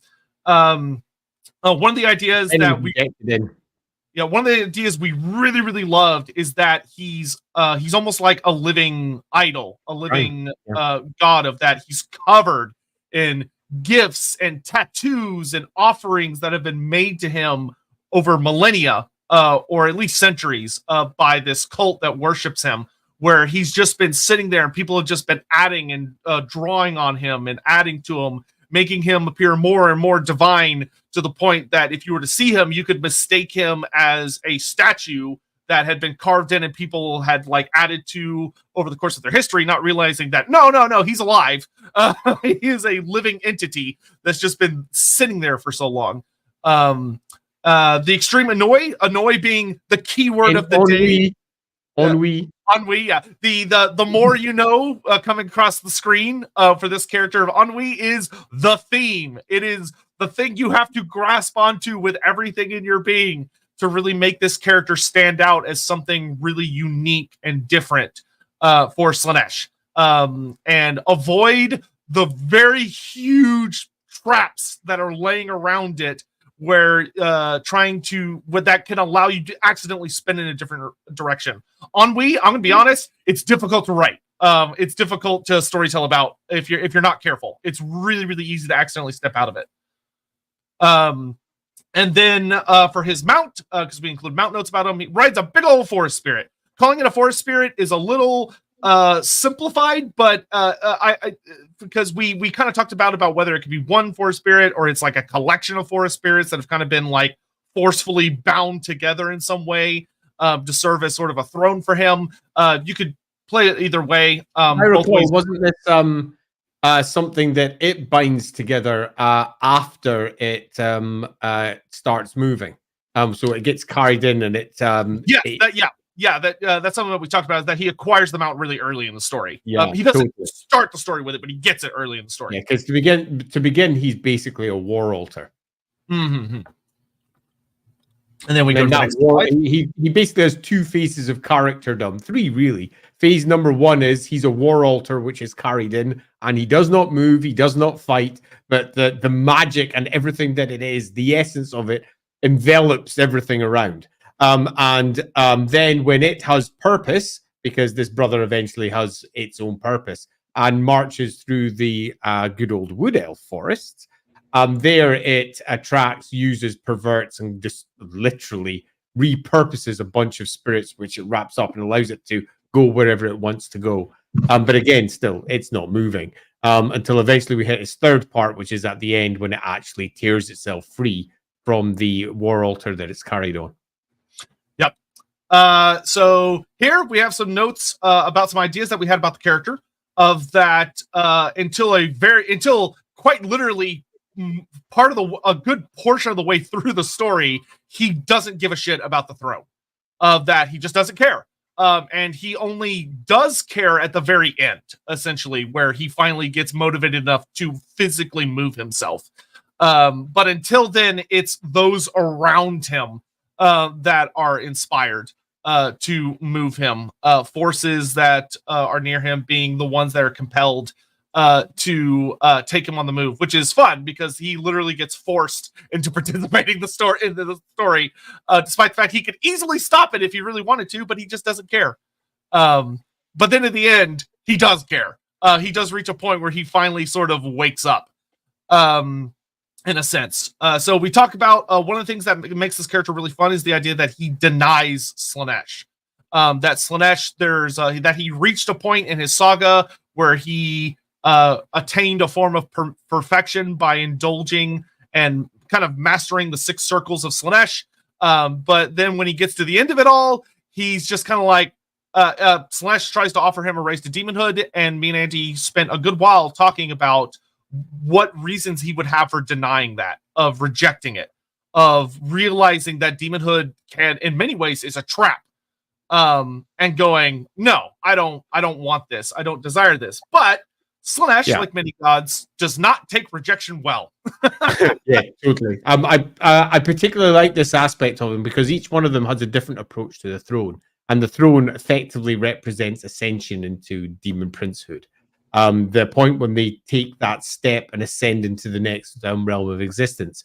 And this brother, the third of them, has denied it because this brother wants to remain in the mortal realms where everything is physical, can still be experienced, and has absolutely no desire to become an immaterial entity, to effectively become a daemon. That does not interest it at all. It is very much grounded in the physical and is just waiting for the next breath of the world to take it in a new direction, almost like it's a seed that's waiting to be taken by the wind into something new. And it's reached a point of absolute. Now, as we've discussed, ennui can be a difficult thing to articulate in particular, but this is not a character that is bored per se.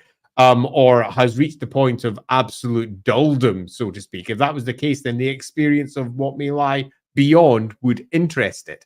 That isn't it. It is just waiting for the next thing because it has literally done everything.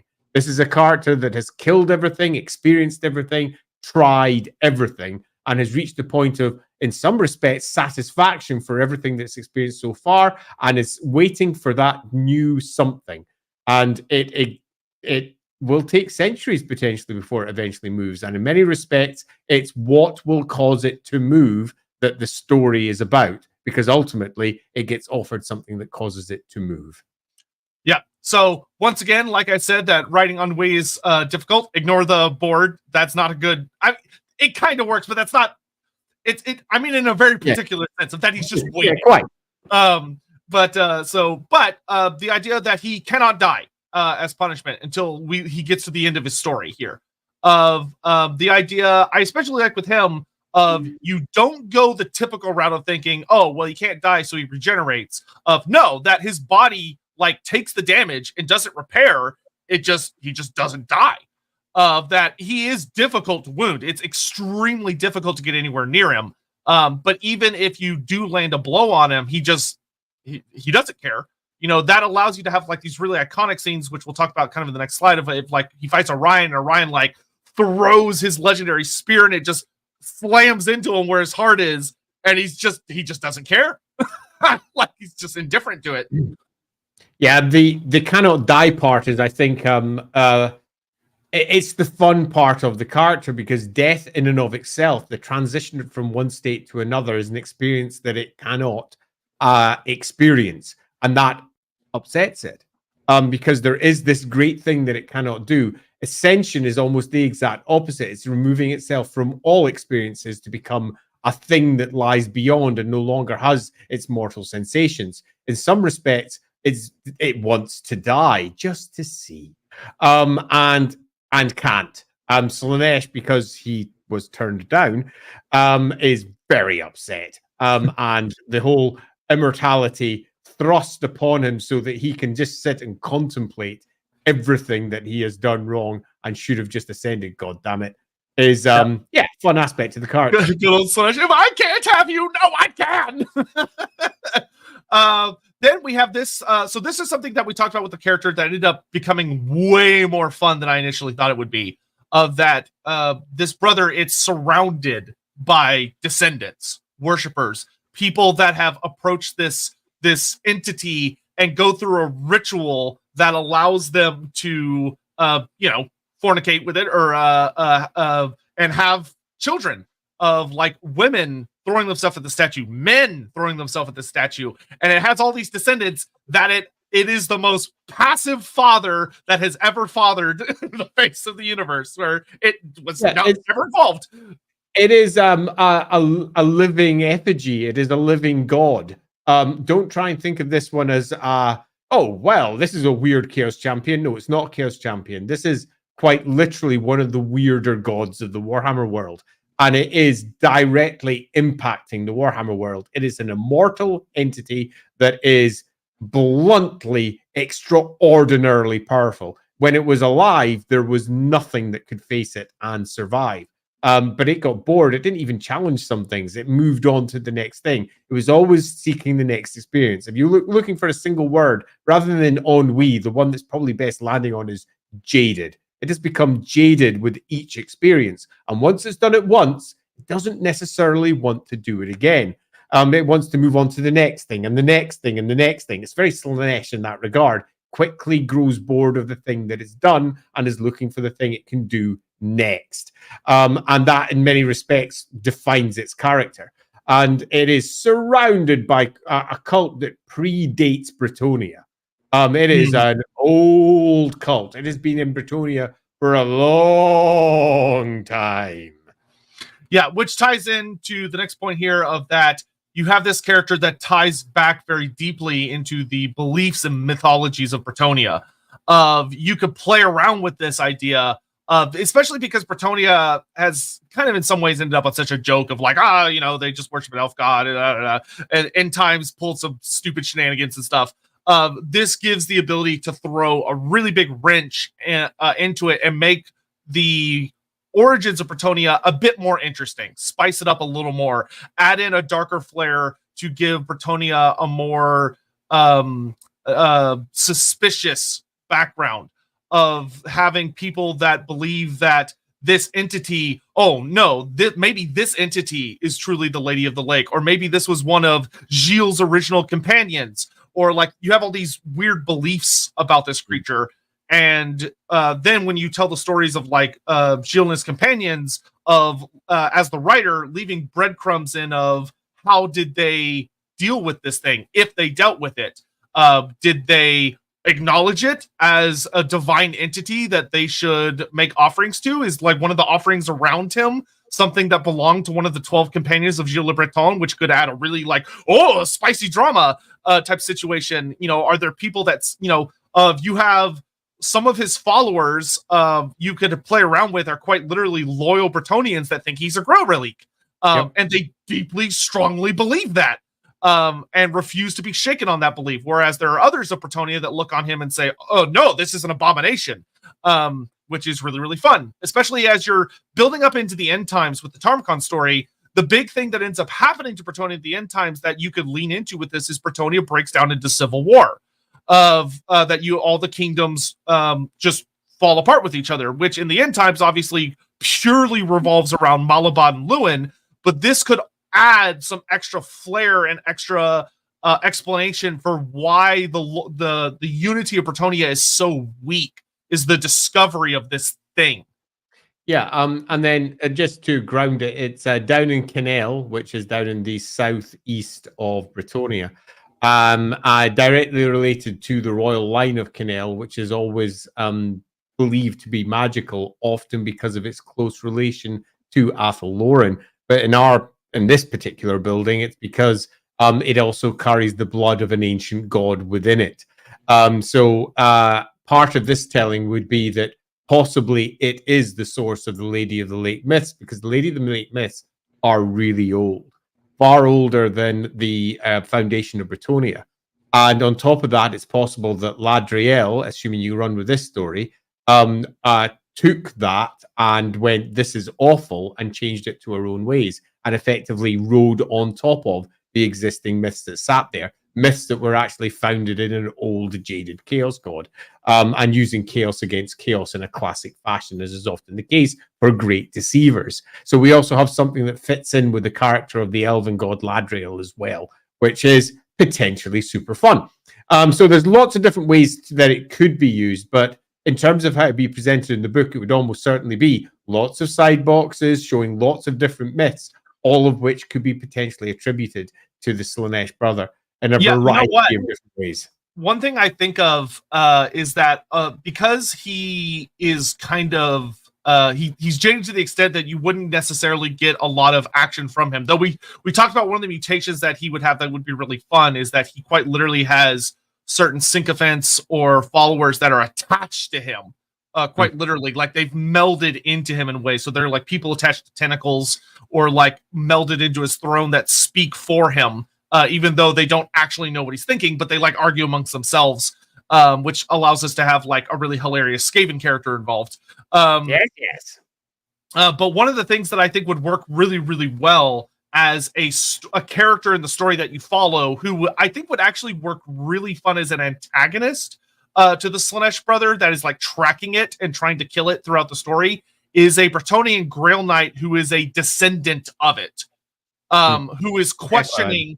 Does his power come from the lady, or does his power come from the fact that he has this thing's blood running through his veins? Could make for a really fun character of you play the will he, won't he, or will she, won't she? Actually, I'd probably make it a woman just to make it more interesting. Of will this person fall to chaos by the end of the story because the truth of their bloodline is too much for them, or do they play on our do they actually surprise us in a Warhammer story and actually remain true to the lady and like, you know, find the grail at the end and drink from it? I wouldn't call that a surprise. I'd actually say that's the common motif of most Warhammer writing, where the heroes do something heroic. Gets crapped on so much. But nevertheless, the heroes generally always do the heroic thing, particularly with Bretonnia. You tend to find that they always stick. But I think that would possibly be a very strong through plot, which would allow you by the end of it to find out, as it finds out, that the royal blood, the holy blood that she carries, in fact, comes from a chaos champion, for want of a better description. I think that's really nice, and it gives you a really nice reveal close to the end. I would leave it with a cliffhanger where like she learns it and she's like kneeling on the ground and like contemplating what she's going to do. And you give a hint like, oh, is she going to remain loyal to Bretonnia or does she fall to chaos? You know what you do, don't you? Right at the very end. Okay. She's praying and trying to find some sort of solace and understanding as to exactly what it is. Perhaps by this point, her ancestor is dead. And Sale the Faithless comes over and introduces himself.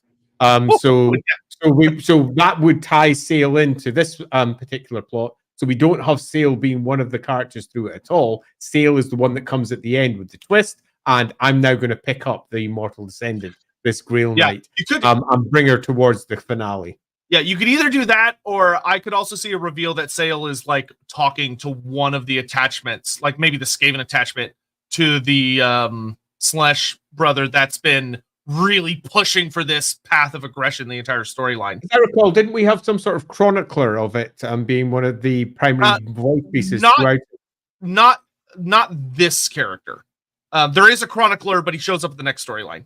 Is that the next storyline? Yeah. Yeah. No, with this character, we did have an elf lover of the champion. She was amazing. Yeah.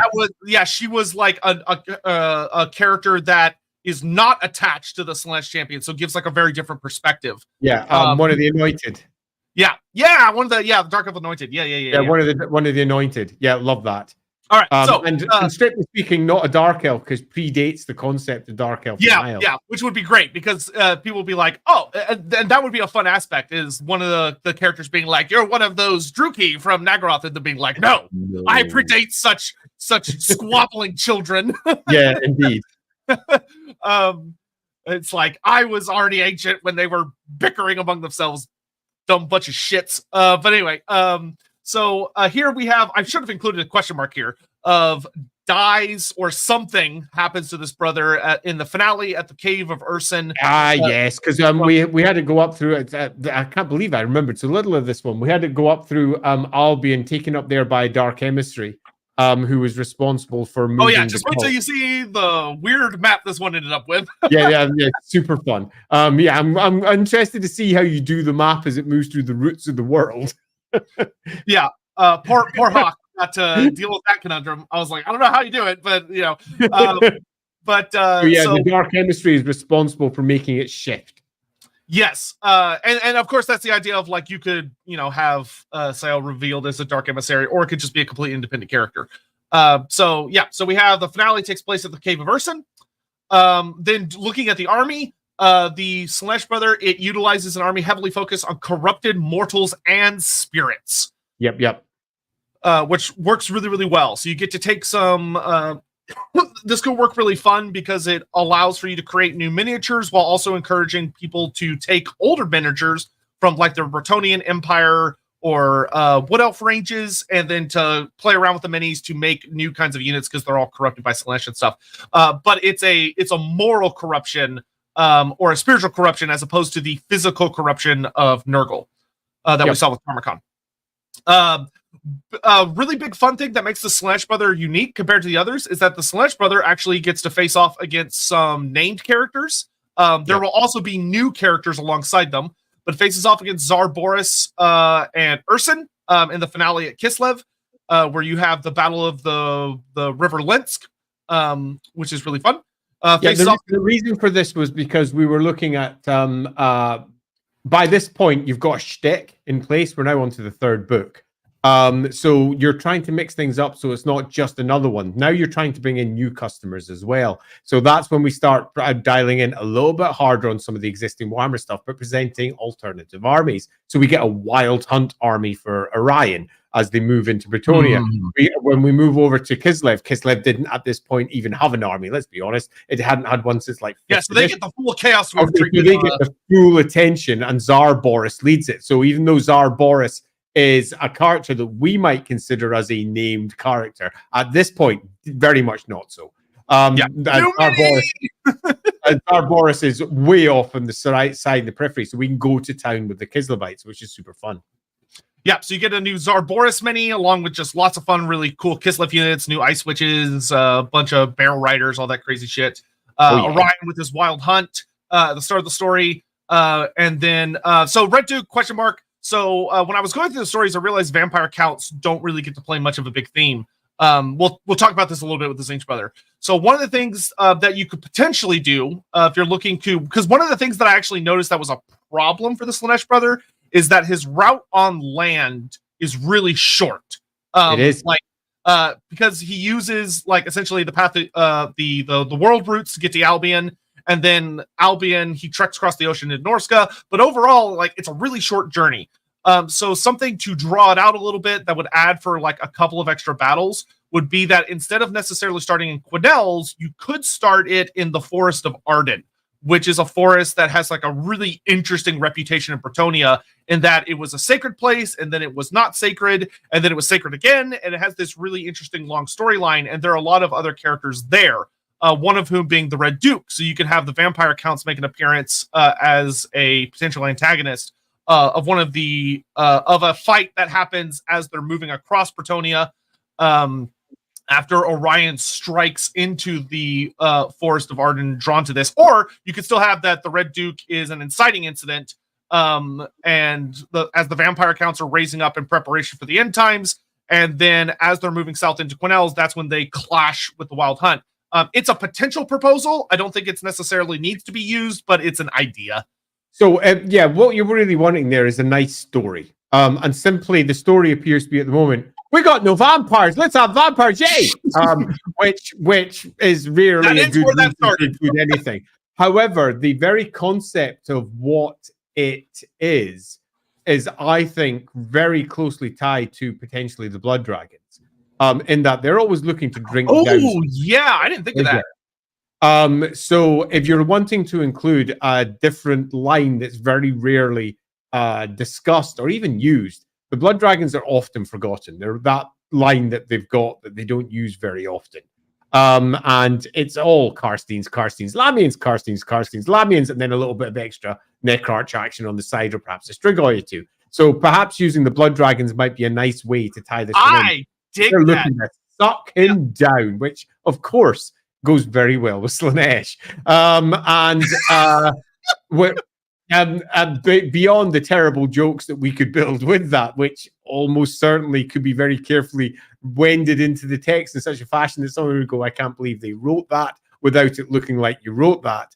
You could have a really nice aside, perhaps blood dragons attempting to get in. There's a variety of ways it could be used, and perhaps even succeeding, and the utter mess that causes. You could end up with a blood dragon who's effectively fallen under the thrall of Slaanesh because the idiot decided to suck him dry. Yeah, lots of fun that could be wrapped into that. Yeah, I love the idea, especially because that would also allow the book to have such a fun focus for Bretonia. Of you kind of really get all of the like corrupted forms of Bretonia, where you have this blood dragon army show up that have like a different angle on Bretonia, but are still fighting against this entity. It could allow you to get a Red Duke mini, which would be super fun because he's a really famous character, has his own Black Library book, but also was barely ever playable. But one of the things that I would love is the idea that a vampire does, like, it's Act 1, right? So the champion's not moving yet, it's just there. I love the idea of a blood dragon getting up to the champion and like sinking their teeth into him and drinking, and like the Red Duke is watching from like as he's fighting or something, and like it just has a horrible effect on this vampire. Like drinking this champion's blood just fucks them up horribly.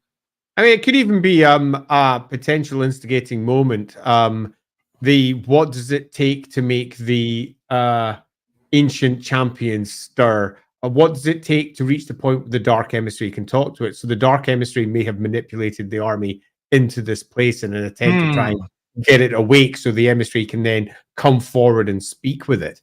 And that doesn't necessarily require the Red Duke per se, although that could be a fun addition. But I definitely think the Blood Dragon fighting its way through the what effectively are hordes of chaos. I think that's super fun because it also shows that the vampires are not necessarily a force for, as many view them, evil. This is someone who is honorably attempting to take out a chaos champion. Perhaps someone who himself was once a Grail Knight to potentially start that thread, or someone who was, because I mean, the castle's literally on the border between Athelloren and the Empire, where most of the Blood Dragons used to be anyway. So it's super close in terms of geography. Having a Blood Dragon wandering around in those areas does sort of make sense. Then possibly having that Blood Dragon then corrupt and change sides or something else works really neatly. But I think, yeah, it's an easy way to wrap the instigating moment into it. Yeah, I did that. All right. Then we also talked about using the world routes, and also I included perhaps Path of the Old Ones. You can have it where to get from Albion to Norska. They use Path of the Old Ones if you don't want to deal with a naval theme or deal with like, they set off sail and they crash on Norska and walk. You could have, they use the Path of the Old Ones because Path of the Old Ones literally go anywhere you want. Like they can go damn near anywhere, but they're also they are centered in Albion as well in many respects. So perfect. Yeah, so that works really well. Also, that could make for some really, really fun specialized scenario battles where you get one fight within the world routes itself and you get another fight within the Paths of the Old Ones, which allows you to use some really unusual armies and also to have some like really fun, stupid scenario rules where, it's like kind of in every campaign book, you usually want to have one or two scenarios that are weird. So like in the TAMURKHAN book, there's the battle in the past scenario where the Night Goblins have like blocked off parts of the pass and you're under attack all at once from ambushes. So with the Corn Brother, you could have like a big naval fight where you have like ships on the board and you use special rules to represent that you're fighting over ships as you're fighting the Dark Elves in Karankar. And then in this book, you get like, you're fighting inside the world routes in the Paths of the Old Ones. So you get like these special weird rules about how magic works and how everything's like really weird and shit in here, which is great. You always want to have those like little fun, stupid scenarios in your books. And then, of course, horrifically powerful, but uncommitted and disinterested. Yeah, absolutely. This is a character that if we were placing the stats on it, it sort of breaks Warhammer, but that's not the point because it doesn't really fight. What it does is it gets carried into places and it massively enhances all the units around him. It debilitates units that get too close. It's effectively a big, huge carrying buff debuffer. I love the idea that he has like insanely high stats, but he has like 0 attacks because he just doesn't care unless he like gets below a certain amount of wounds. and then he starts getting attacked because he's like, I guess I should. But he can cast spells, so he's still like terrifying. So if we move on to the next slide, for the allies, we of course talked about Warriors Chaos. Beastmen have a really good chance to show up here in droves, make up a nice Isle of faction. Bretonia with the whole corrupted theme, and also allowing you to take like allied Bretonnian contingents. Norsca, in parentheses, as always, though, he would actually get a big restock of Norskins when he arrives in Norsca, so they make even more sense than with the other brothers. And then Skaven, where he has this Skaven sycophant character, but also very close to where he starts his journey is the Black Chasm of that. It is a really, really big Skaven settlement that a lot of people don't know about. Really close to Massive Oracle, so that mountain range right there in Bretonnia. So if you want to allow him, if you were a writer and you're like, oh, I really want to give him like access to some more units or an allied faction, you could have a Skaven allied contingent very, very easily without having to stretch hard at all. Especially because if he literally has like a Skaven attached to part of his body as one of his mouthpieces, it would know well how to give Skaven things that they want in exchange for various servants and stuff. Then for the enemies, of course, we talked about the Wood Elves play a huge role. Bretonnia being a massive antagonist. Kislev is the big finale antagonist. Albion, if you wanted to do something fun with Albion, you could. They could just do what they did in the first TAMURKHAN book, where it's like, oh, you're fighting an Albion against the Albion army, but you could use the rules from XYZ books to represent this. Or if they wanted to make people really happy, they could go a little further. And then, of course, we talked about the Blood Dragon Vampire counts, which I think works really, really well. Then here we have our map. So this one's a bit tricky. You can see his path overall is really short. I don't know. For example, the moving through Norsca, I think, is pointless. Why? The only reason would be to restock on his army and just to add distance. I mean, wherever he goes, everything sort of follows in behind him because of the aura that he has. So again, I don't think that's necessary. In fact, getting bogged down in Norsca, because it's mostly frozen, that could take years. Well, I don't know. So this would be one of those circumstances where I think you would do what happens a lot in the TAMURKHAN book, where you just kind of fast forward. I disagree. I think that you want each of the stories to have a very different feel. And I really quite like the idea of the slowest, least interested, less capable character being an ion teleporter, going from place to place to place to place as needed. So this is the one that's got the least ground war, so to speak. It's got the most passing through other places, meeting major forces. The story is big, but the actual space on the map, not so big. I'm quite happy with it just being, I'm here in Bretonnia, I'm into the Wood Elf area, I'm going through the world routes into Albion, and then I know what I now need to do in Albion. I'm now in Kislev, and the real end war happens. So I don't think the Norscan aspect is needed. Yeah, I don't think trooping across Albion is much needed either, except for perhaps to go to the Great Circle.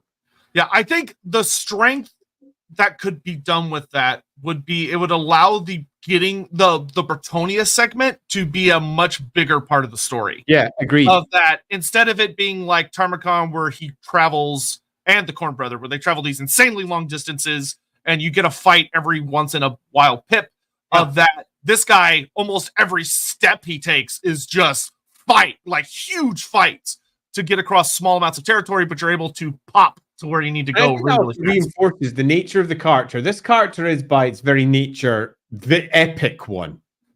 He's just beyond the others in terms of his overall position, because this is the one that has succeeded, has survived, hasn't had his memories wiped, hasn't died, hasn't been a maggot, is just ridiculously epic. So its footsteps change the world as and where it goes. So having so few of them works really quite well to reinforce the nature of the character itself. I quite like that. Yeah, I like that a lot as well. Instead of making this joint joint here across the ocean, of just he literally pops up here and just gets a bunch of Norskins that join up with him, like this swarm joins him. I forget what the name of the Chaos Champion is that originally killed Zarboris, but like his horde attaches on. And then they go down across the River Lensk, and then that's where they fight Boris, and then he finally makes his way to the Cave of Urson. And this is when and the Norsca to Kislev section is the actual true Chaos Army.